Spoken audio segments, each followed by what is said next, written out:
आपण माने छतुर बहुत गुडे आइटम करथिबे किंतु एही परी आइटम आपण माने केबे करनथिबे। एटा होची छतु बाटी बसा जोटा कि हम ओडिसा रो बहुत पुराना ऑथेंटिक रेसिपी जोटा कि एबे आउ मिलुनी। बहुत माने आगरो पूर्व काल लोक माने बहुत एटा बड़ा किना करथले वन पॉट टाइप रो डिश थिला। तो एटा बहुत जल्दी ही जे एंड टेस्ट बहुत बड़ा थाए, चटपटा थाए, मीठा थाए प्लस राग टिके थाए, तो बहुत बड़ा लगंती। चलन जी देखिए ये रेसिपीटा केमती कौन होची मो सहित आउ जदि आपण मन भल लागियो देन प्लीज निहाती थरे ट्राई करिवे। तो लेट न करके चलन जी देखिए रेसिपीटा केमती कौन होची। हाय हेलो नमस्ते भलि समस्ते आपण माने केमती कौन अछि मते निहाती कमेंट सेक्शन जणबे। तो चलन जी स्टार्ट करिवा रेसिपीटा एंड गोटे यूनिक वे रे। तो ये देखो मु छतु नहीं जाइए छतु सब मुझे आलू चुन चुन कर काटी नहीं से जो कि से छतु पानी ही सीझीज आलू ता सहित मुझे बटा नहीं जाइए जो कि सोरिष अच्छी जीरा अच्छी आउ अल्प टे अदा रसुण एटा पके देखी गोटे पेस्ट तैयारी कर देछि। एटी पाखापाखि मोर केजी हम छतु एंड ये मो पियाज भी सर सर कर काटी नहीं आपण मैंने टमाटो भी पकई पारे मो टमाटो स्कीप कर आंबुल भी किछटा नहीं जाइए लुण हलदी आउ काश्मीरी रेड चिली पाउडर नहीं मेन जिनस हूँ सोरिष तेल तो कंचा सोरिष तेल भी नहीं। तो ये देखो मु कौन कौन केमती कौन करुची तो चलते स्टेप स्टार्ट करवा। तो ये मुझे बहुत बड़ जगह नहीं गली सो दैट आम सब किसी मिक्स कर मु पकई नेली छतु जी कटा होता छतु ता सहित मु पकई नेबी आलू। तो यहाँ गोटे ही पूरा मिसिकी ही हम एमती किसी ना कि आगे मसला कषिबे कि कौन करेंगे एका सहित ही हम आ टेस्ट ना बहुत बढ़िया लगे। आपण मैंने गैस थरे निहाती ट्राई करूँ बढ़िया लगे चटपटा लगे हल्का खट्टा हल्का मीठा हल्का राग तो बहुत बढ़िया लगे। मुझे लंका स्किप करी कारण आम घर लंका कहीं खाऊना राग टे कहीं खाऊना से लंका मुझे स्किप करी आपण मैंने चाहिए गोटा लंका भी पकई पारे। एंड ये देखो पियाज जो काटिक रखी पियाज भी पकईदेली ये आमर आगुरी किसी भी दरकार नहीं जे पियाज आम भाजिया कि कौन किसी दरकार नहीं पियाज आंबुल तापर ये लुण पकई नेली टेस्ट हिसाब से आमर लुण ता सहित हलदी टिके भी पकई नेली ये हिसाब से आउ रंग स्पेशली रंग पे मुझे काश्मीरी रेड चिली पाउडर नहीं जोटा कि बहुत बढ़िया लगे कलर गोटे बहुत बढ़िया आसे काश्मीरी रेड चिली पाउडर ता सहित मुझे जो बट्टा रखी सब जगह पकईदेली जेहेतु केजी हम यहाँ मो बोर बर्थडे स्पेशली करते आपण मैंने भी आपण लव वंस निहाती करेंगे। यहाँ आपण मैंने जब कुकिंग जान थे ना ये करेंगे यहाँ बहुत बढ़िया लगे कई कहबेन जे आप फर्स्ट टाइम भी ट्राई कर तो प्लीज निहाती थरे ट्राई करेंगे।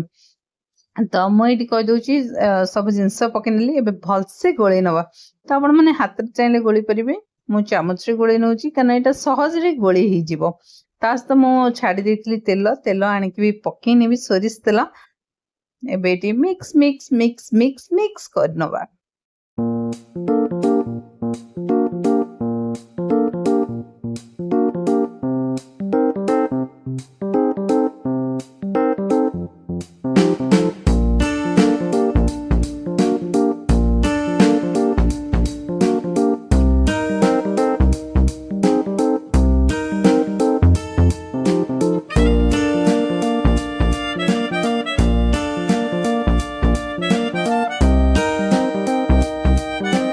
देखो पूरा भलसे मिक्स करनेली एबे सोरिष तेल आनी सोरिष तेल 3 ରୁ 4 चामच पकईनेली आगे मुझे कड़े भी पकईदेवी जेहेतु मोर नॉनस्टिक कड़े नुह जदि नॉनस्टिक कड़े हो तो डायरेक्ट आपने पकई पारे कि लगभग जेहेतु यहाँ नॉनस्टिक कड़े नाला मोर लुहा कड़े तो मुझे टे हल्का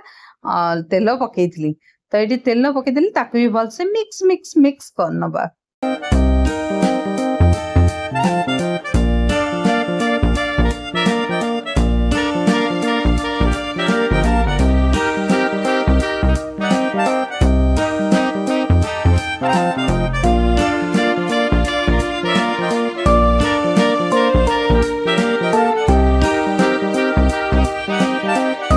तो ये देखो मुझे गोटे कड़े रखीदेली कड़े पूरा ताती गलानी आम पकईदे सोरिष तेल देखो कड़े जोरदार ताची बोली सोरिष तेल भी ताती गला पूरा सांगे सांग तो यहाँ तो सोरिष तेल मुझे आउ 2-3 चामच पकई नहीं तो ये देखो पूरा फुटी आसी सोरिष तेल तो ये ही आम पकईदे जहाँ सब मिक्सर रखते ना एका सहित पकईदे तादेह किसी भी दरकार नहीं आप आगे कौन पके पिज पकेबे देन मसला कषे सेमती किसी दरकार नहीं तो यहाँ पूरा पूरी तातीगला आम पकईदे मिक्सचर टाक जोटा आम बनईकी रखी जो छतुर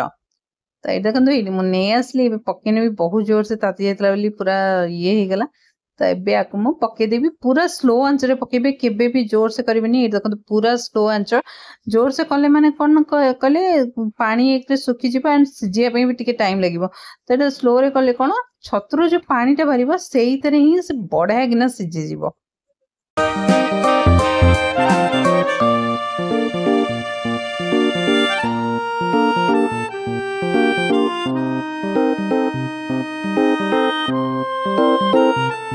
तो ये सब जगह पकई सारापर मुझे हाल्का टे घाटी देवी कारण न घाटिले काले लगिज बोली जस्ट हाल्का टे घाटी देवी घोड़े की छाड़देवी पाखापाखि ये मोर नहीं 10-15 मिनट काल नहीं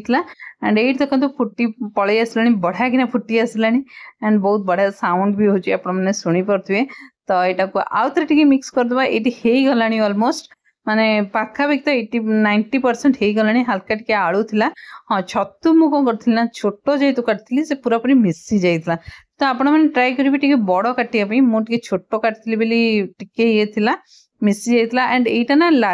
जो नाड़ी छतु गोटे कौन कहती से आर नाड़टा बहुत लंबा लंबा थाए तो यहाँ मुझे फर्स्ट टाइम पे एमती छतुटा मुझे फर्स्ट टाइम पे देखी तो आपण मैंने यहीटार भी निहाती ट्राए करेंगे बटम छतु भी करेंगे नॉर्मल आम जो छतु भी आसान चाहिए करेंगे बहुत बढ़िया लगे ये कंचा लंका भी पकईदे आहरी बढ़िया लगे गाइज मु पकई नी आमर टे ये नाला तो ये देखो ये गला एंड टे हाल्का मुझे झुकझुकिया रखीदे हाल्का झोल टे जेहेतु आमर पूरी सहित रुटी सॉरी पूरी सहित खिया हम तो से हाल्का टे झुकझुकिया रखी एंड टेस्ट तो बहुत बढ़िया था सो गाइस ये देखले रेडी गला हमर छतु बाटी बसा तो आपण माने निहाती ट्राई करिवे आ आपण मानको ये रेसिपीटा जदि भल लागियो देन प्लीज लाइक कर देबे शेयर कर देबे सब्सक्राइब कर देबे आ पाखर थिबा बेल आइकन प्रेस कर देबे जा फले मुझे वीडियोस पकेबे आपण पर नोटिफिकेशन जीवो ताज पे दिख रहउची बाय बाय लव यू लनो सारा वाओ खट्टा अछि मीठा अछि तो बहुत बड़ा टेस्ट अछि अरे ट्राई कर परिबे।